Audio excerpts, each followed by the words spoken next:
আমার জামাই সকাল থেকে আমার জ্বালাইতেছে কিতা খাইব, মানে আলাদা কিছু বানাইতাম। আমি কইছি রেস্টুরেন্টে খাই আয়ো, সুইগির থেকে খাই আয়ো, কোনো কিছুই কাজ হইতেছে না।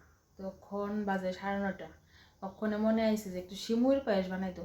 আমি ফার্স্ট টাইম বানাইতেছি সিমুর পায়েস, আমি কোনোদিন বানাইছি না। আমি আনো কী কী লাগবো, তো দুধ আর সিমুই আনো করে, তো বাকি ঘি টি সব কিছুই আছে।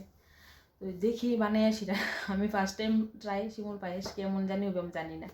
আর এটা কেমন খাইছিও না আমি কোনোদিন। সিমুর পায়েসটা আমার ভালো লাগে না, একদম ভালো লাগে না, দেখতেও ভালো লাগে না, আর আমি ট্রাইও করছি না কোনোদিন। তো ফার্স্ট টাইম বানাইতেছি। আমি কি আনো 9:30 বাজে, কোনো দিয়ে আনছে না। কোন সময় আনবো কোন সময় বানাবো এটাই কথা। তো চলো তোমার সাথে শেয়ার করবো আমি রেসিপিটা কীভাবে বানাই। সিমুই রান্না করার জন্য আমি এখানে 1 প্যাকেট সিমুই আর 500 দুধ নিয়ে নিলাম। আর প্রথমে একটু কড়াইতে ঘি দিয়ে সিমুইটাকে গোল্ডেন অ্যান্ড ব্রাউন করে ভেজে নেব।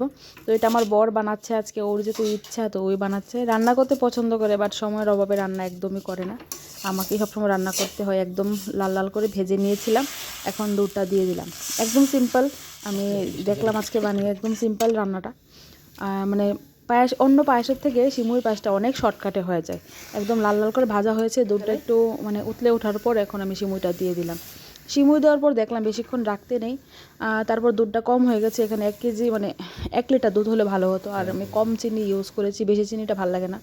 নামানোর পর একটু ঘি দিয়ে দিলাম। ভীষণ ভীষণ টেস্টি হয়েছিল, কিন্তু আঠা হয়ে গেছে। আর একটু দুধ হলে একটু বেস্ট হতো, কিন্তু আমি মানে বুঝতে পারিনি এমন হয়। পাপা এটা কি?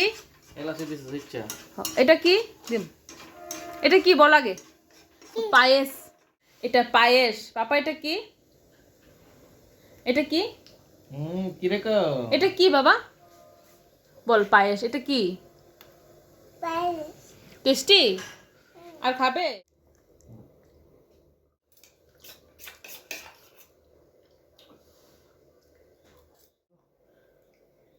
হ্যাঁ, পাপার থেকে খাবে, আমার থেকে খাবে না। বাবা আমি ভাত নিয়ে খাওয়াই দিই। পাপা কি খেয়েছো তুমি বল আগে? ভীষণ টেস্টি হয়েছিল। আর এইটুকুই আছে, এটা কালকে মানে দুধটা কম হয়ে গেছে, দুধ দেওয়া কালকে একটু বানিয়ে ফেলবো।